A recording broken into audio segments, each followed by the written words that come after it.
கர்த்தருடைய பிள்ளைகளை பாருங்க, இக்கட்டுல அவர் நமக்கு அடைக்கலமா இருக்கிறார்.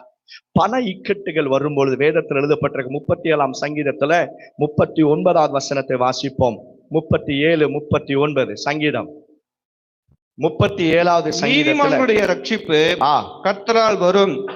இக்கட்டு காலத்தில் அவரே அவர்கள் அடைக்கலம். இக்கட்டு காலத்தில் அவரே அவர்கள் அடைக்கலம். பண இக்கட்டு வரும், ஃபீஸ் கட்ட முடியாம இருக்கும் இல்லையா? பயங்கரமான இக்கட்டான சூழ்நிலையில நம்ம தவறு செய்யாம தவறான வழியில போகாதபடிக்கு கர்த்தர் நமக்கு அடைக்கலமா இருந்து பாதுகாக்கிறார். அல்லேலூயா. கையமேந்து ஆமென் சொல்லுங்க. அல்லேலூயா. எரேமியா 17:17 சொல்லப்பட்டிருக்க வாசிங்களே. எரேமியா 17:17 தீங்கு நாளில கர்த்தர் நம்மை பாதுகாக்கிறார்.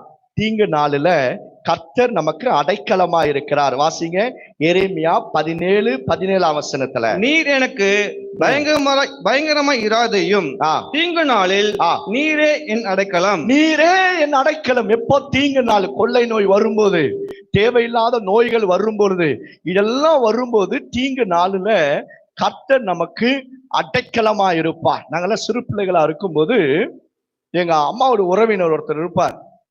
அவங்க சித்தியுடைய பையன் பயங்கர குடிகாரன். அவர் குடிச்சாருன்னா எல்லாரையும் போட்டு அடிச்சிருவார், மிருகம் மாதிரி நடந்து கொள்வார். அவர் குடிச்சிட்டு சண்டைக்காக எங்க வீட்டு மேல வரார். அப்படியே அங்கிருந்து ஓடி வரும்போது நாங்க சொன்னோம், இந்த சண்டே ஸ்கூல் எல்லாம் அப்ப நடந்துட்டு இருக்கோம், ஏசப்பா இந்த மனுஷன் வந்துடக்கூடாதுப்பா எங்க வீட்டு முன்னாடின்னு சொன்னதுதான் மாத்திரம் பாருங்க, கள்ளத்தடிக்கு கீழே ஊந்துட்டான். அவனை யாருமே எழுப்பல, அவனும் எழும்பல. அடுத்த நாள் காலையில தான் எழும்பி போனானா. பாருங்க, தீங்கு நாளில கர்த்தர் நம்மை பாதுகாப்பார். அல்லேலூயா. கர்த்தர் நல்லவர். கையை மேலத்து ஸ்தோத்திரம் பண்ணுங்களேன். அது கொள்ளை நோயா இருக்கலாம், பலவீனமாக இருக்கலாம், இவைகள் மத்தியில தீங்கு நாள் வரும்போது கர்த்தர் தம்முடைய நாமத்தின் கீழே, தம்முடைய ரத்தத்தின் கீழே நம்மை பாதுகாக்கிறார்.